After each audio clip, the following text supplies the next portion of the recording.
Ben ritrovati dalla redazione. Scoppia una lite tra due uomini, poi spunta un coltello, uno di loro rimane ferito e viene portato dal 118 a Catinara.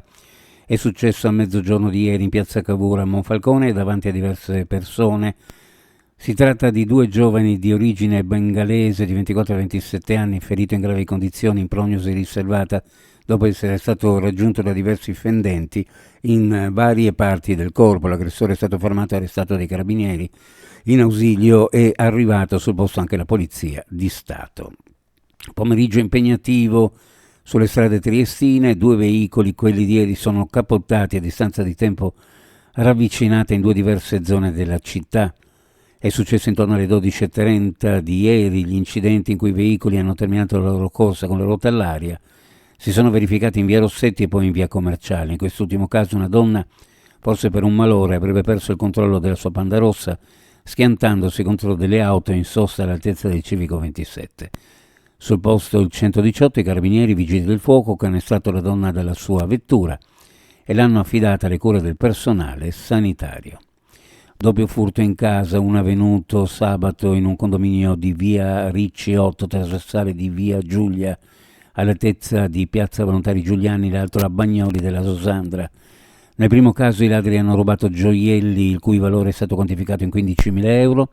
I gioielli, da quanto risulta, sono coperti da assicurazione. Nel secondo, invece, scoperto sabato mattina, i malviventi sono entrati in un'abitazione di Bagnoli. Secondo le ricostruzioni, avrebbero aperto un varco in una rete di recinzione, passando dal garage, si sono introdotti nell'alloggio portando via 145 euro in contanti. Associazioni di volontariato fanno parte di un patrimonio preziosissimo per il sistema sanitario, perché le risposte da dare a pazienti e famiglie di chi è colpito da malattie rare non si fermano soltanto all'interno di una struttura ospedaliera, ma coinvolgono le persone e i loro affetti più cari. Affrontano tutta la complessità che una malattia rara comporta. Lo ha dichiarato l'assessore regionale alla salute Riccardo Riccardi, intervenuto ieri all'evento Affrontiamo il glioblastoma con speranze e coraggio, svoltosi in sala Luttazzi del magazzino 26 a Trieste.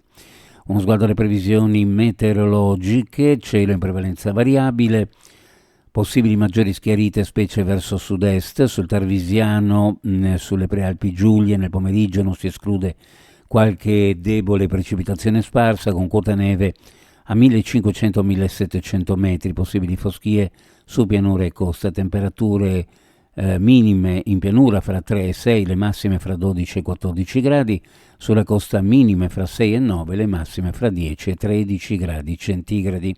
Previsioni a cura di ARPA e FVG. Meteo ed è tutto per il momento con l'informazione. Grazie per averci seguito. A più tardi.